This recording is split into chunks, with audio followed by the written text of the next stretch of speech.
Fala, turma! Beleza? Daniel Gustavo do canal Macfire aqui falando. Venho com mais uma dica pra vocês, turma. Videozinho rápido aí de dica, tá? Deixa eu virar aqui.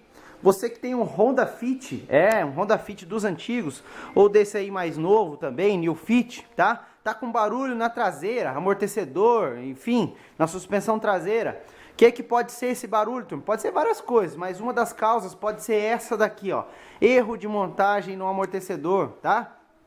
O Fit aqui do exemplo, ele trocou os amortecedores recentes, porém montaram errado. Montaram dessa forma aqui os coxins. Se você montar dessa forma, vai fazer barulho. Visualizem comigo. A chapa do carro tá aqui no meio. Se você montar desse jeito, a chapa vai ficar batendo aqui, tá? E aí que gera o seu barulho. Ou como que é a forma correta de montar, Daniel? É assim, ó. Invertido aqui, tá? Dessa forma, para que a chapa fique prensada aqui no meio. Quando você apertar, aqui em cima ele vai uma arruela, né? E essa porca. Quando você apertar a arruela e a porca, ela vai prensar as duas partes da borracha contra a chapa até bater no espaçador que tá